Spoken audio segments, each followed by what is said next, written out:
Thanks so much to Squarespace for sponsoring this week's video.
Have you ever heard of something that's called the aha moment? If you haven't, it's basically it refers to a moment in time when you were previously struggling to understand something, and then all of a sudden one day it just kind of like clicks with you. A light bulb goes off, it's crystal clear, and you're just like, aha, I get it. It makes complete sense to me now. And that was the exact case for me when I was actually trying to wrap my head around how to transition from an automatic mode on my camera into a more manual mode. And I think it's one of the greatest struggles for a newer photographer is to determine, one, is it, what's the point in not shooting in an automatic mode? What's the point in shooting in manual mode? And after you determine that exactly, why even do it? And that's really the purpose of this week's video. I'm hoping that by the end of this video, if you're not already comfortable using manual mode, I'm hoping that once you finish the video, you'll kind of have your aha moment, and it'll really make sense. It'll be crystal clear to you, because at the end of the day, it's really not that difficult. Once I finally was able to figure it out myself, I kind of just sat there for a minute trying to think as to what took me so long to really figure it out. But before we jump right into it, it's really important to understand the kind of the what and the why before you discuss the how.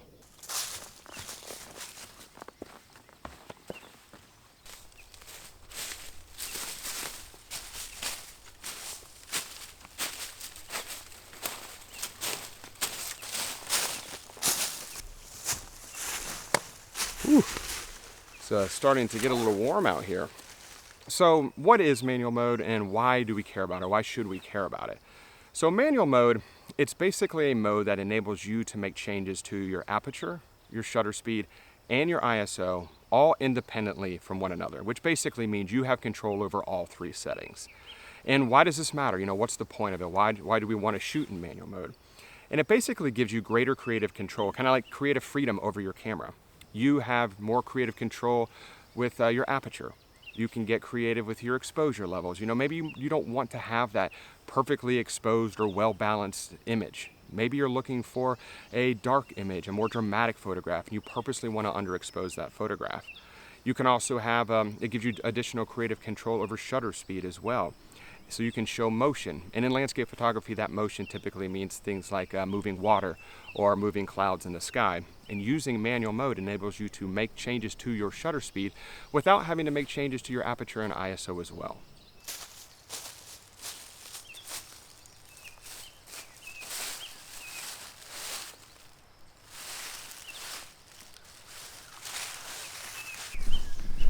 So winter woodland photography is definitely not an easy thing to do at all. There's not a whole lot of color contrast anywhere. But what I've been looking for is there are some trees that kind of, a little bit of orange left on them, and are some trees that have some green leaves on them. And I found this area behind me that's got kind of layers of those. And there's a little bit of soft light hitting the tops of those leaves right now that kind of gives it a little bit of dimension. So I think I'm going to set up a shot right here and just see what I can come away with.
So how do you use manual mode?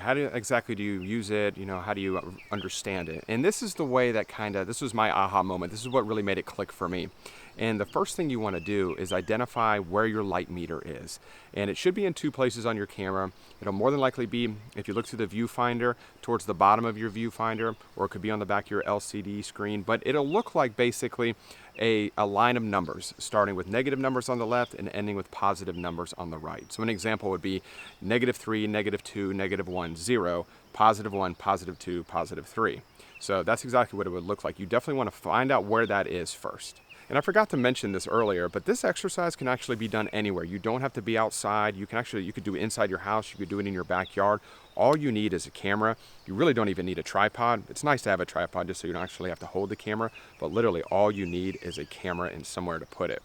But once you've identified exactly where your light meter is, you then want to make sure your camera's in manual mode and then determine exactly which dial changes your aperture and which dial changes your shutter speed.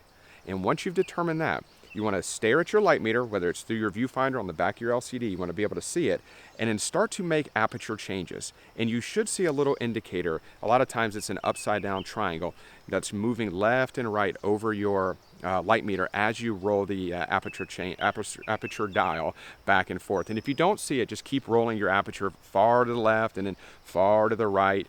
You'll eventually start to see that little indicator moving to the left and right over your light meter. And now that you've located where the light meter indicator is on your camera, you then want to just pick an aperture. And it doesn't matter what aperture it is. You can pick any of them. I'm just going to go with f8 for my situation here. And then once you have done that, go back to the dial on your camera that you determined earlier changes your shutter speed and start to rotate your shutter speed. Move the dial to the left or move it to the right and pay close attention to that light meter indicator. And your goal for this exercise is to try and get the light meter indicator to stop on 0. Because 0 is your camera telling you that this is a proper exposure or a well-balanced exposure.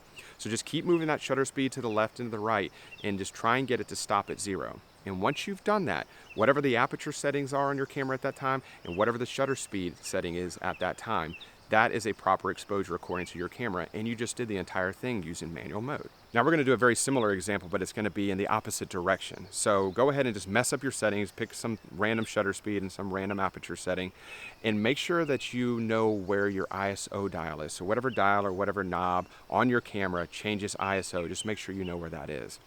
And then in this situation, we're going to pick our shutter speed first before our aperture. Pick a really quick shutter speed, something like 1/3200th of a second, just something that doesn't let a lot of light in. And then try and move your aperture to a level that'll get the light meter indicator to stop on 0.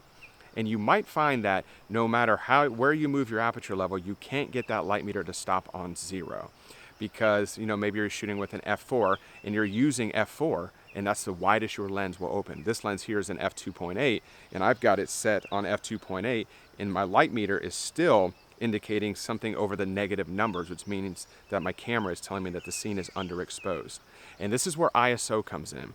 If you start to increase ISO now, you'll notice that you can move that light meter indicator closer to 0. And if you're not familiar with ISO, it's basically an artificial way to make your camera a little bit more sensitive to light. And the higher the ISO number, the more sensitive your camera will be to light. So once you keep increasing ISO, whether you're using ISO 100 or maybe 200 or 640, just keep increasing it until you can get that light meter indicator to stop at 0. And then once you've got it to stop at 0, whatever the aperture setting is, whatever the shutter speed setting is, and whatever the ISO level you have dialed in, that now your camera is saying that this is a proper exposure for whatever scene you happen to be in, and you set up the entire thing using manual mode once again.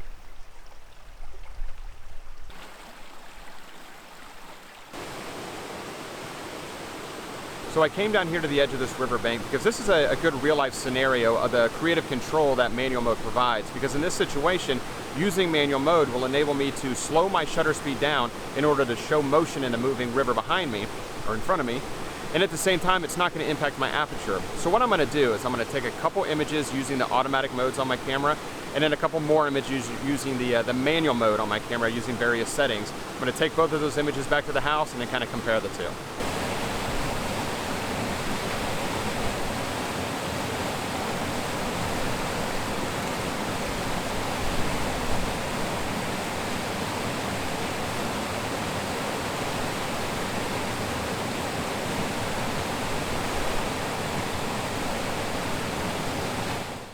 So I hope that exercise provided a little bit of additional clarity if you're kind of previously on the fence as to whether or not you felt truly comfortable using manual mode. I know it definitely helped me out. I remember practicing that exercise over and over again one afternoon. I was sitting in my living room. I had my tripod set up with my camera on top, and I would point my camera at different light sources in my living room, whether it was my fireplace or the light on my ceiling fan, just to get different lighting conditions. I put my camera in manual mode, and I practiced trying to figure out exactly, what was the perfect aperture, what was the best shutter speed to get that quote unquote, that well-balanced exposure based off of the light meter and the histogram on my camera. So that definitely helped me out, helped me to kind of make it all click inside of my head, and I hope it did for you as well. I'm gonna load these photos on my iPad real quick. And while those load, I do want to say a big thanks to Squarespace, who is the sponsor of this week's video, who I use for all of my website needs. Squarespace provides a dynamic and attractive online platform from which to create your website. You can display your photography using Squarespace's professional portfolio designs and customize the layout and look and feel of your gallery. Just that way you can make it your own. There's also an online booking and scheduling tool for your photo sessions that you can add to your Squarespace website so that clients can easily see your availability and reschedule if they need to, which ultimately takes the hassle out of trying to coordinate calendars. You can even grow and engage with your customers with Squarespace email campaign tools, which enables you to create powerful emails that match your website with your products and blog posts and even your logo. Just that way your messaging remains consistent. So if you're looking to start a new website, go to squarespace.com/MarkDenney to get a free trial and 10% off your first purchase. So here are the images from the afternoon, and I'm looking for a very particular one. I want to basically see, we came up with the composition on the riverbank, and we took a couple images in manual mode where I determined exactly what the settings were going to be in, and we took the exact same composition in fully automatic mode just to see what kind of settings the actual camera would come up with. And here is a good example of here we go right here. So this was f18, 150 or 1/4 of a second, ISO 50. And as you can see, the image is sharp from the foreground, and it's pretty sharp all the way through to the background for a single image. And you can see that there's good motion in the water right through here. There's still a little bit of texture. It's not too fast of a shutter speed to where it just froze the water and showed no motion, and it's not too long of a shutter speed where it lost all of its detail or all of its structure. I think this is a pretty good shutter speed for how quick the actual water was moving. And then if we look at another image where it was in fully automatic mode, here's one right here, f4.5, ISO 100, 1/80th of a second. So those are the settings that the camera decided.